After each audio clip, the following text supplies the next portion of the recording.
the last of this series of saving bits of time is to do with planning and software. We do plan lessons that have the same elements time and time again. So I have built up over the years a list of templates that I use time and time again.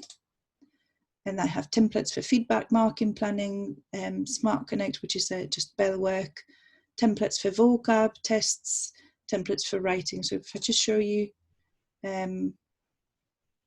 for example, I don't want to have to do that again, and it is very simple, but I'll just save it as a template. And then next time I can just use it. So I've got templates really for everything. My main template being here, I'll just show you. So I've pinned it because I use it all the time. It's my lesson PowerPoint Spanish. So my lesson PowerPoint Spanish is one that I would save as something else, and it has everything I want a lesson to have. So I want bell work on the first slide. I want my teachers to go through previous objectives. I want them to go through objectives in context. I want the date to be in Spanish. I want them to give an example of success criteria in English at the beginning of every lesson. I want them to do some guided practice.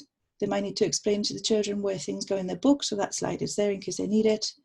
I want the students to have independent practice, and for that to be either written or spoken. If it's spoken, they would use this particular slide, and that's our template. And this is a template for a recap at the end of the lesson. So teachers would get this, save as, create their lessons, and lessons would have a common structure that we believe in language is what you should use.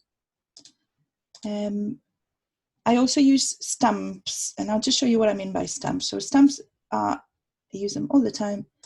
So they're pinned to my Word document, and they are basically every time I write an instruction on a PowerPoint, I paste it on this document, and I've been pasting here for years. So this document is really long, and it has all the activities that I use.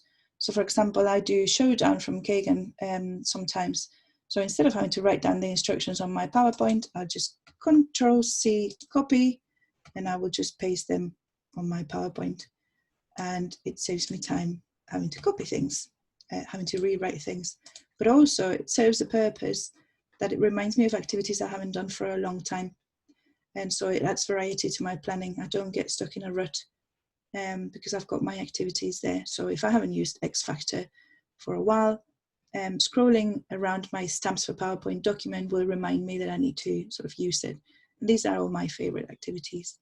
I also have this timer, which is linked to Full Screen Stopwatch, which is a website with a timer that's really, really useful. So whenever I paste this onto a PowerPoint, when it comes to the lesson, if I click on it, it'll take me to the website itself.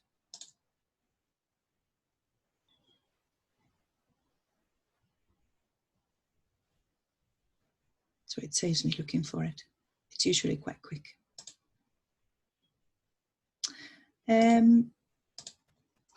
I also use SmartArt quite a bit.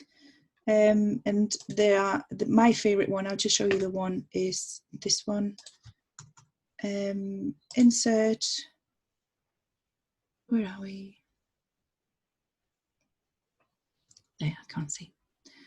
SmartArt. And yeah, my favorite is this one or this one. So I would put 5, 10, 9 sentences to translate here. And this would very, very quickly be turned into like almost a board game where students try to translate all the sentences till they get to the end, and they either take it in turns or they lose their turn if you get it wrong, etc. And that really takes seconds to make. And finally, I'll talk to you about the software that I use. I use Planbook to just annotate my what lessons I have, at what times and what resources I'm using, although Planbook lends itself to doing lots more things, but I use it mainly for that. And what I really like about Planbook is that you can see your lessons for a class.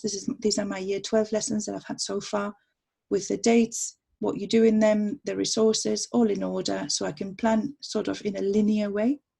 But I can also view them in my week without having to change things too much. So I can switch from week view to linear view in just a couple of clicks. So I love Planbook for that reason. It is paid for, it's £12 a year. I think it's well worth it.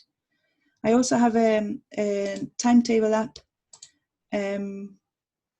I love the timetable app because it's on my watch as well, and it tells me what lesson I have, where it is, and what time it starts. And at the minute, it's proving really valuable. It's really helping me find my way around. I use Explain Everything when I have to mark long essays for students.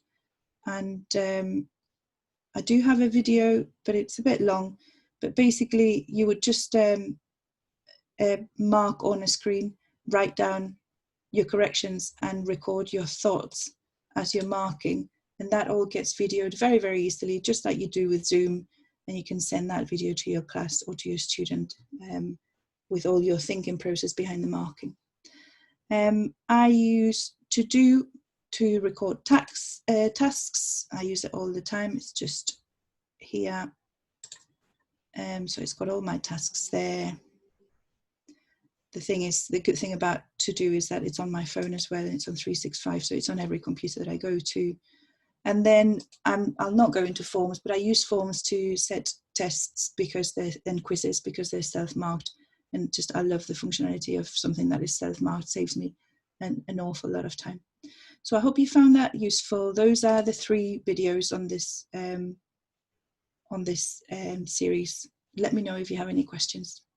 Thank you.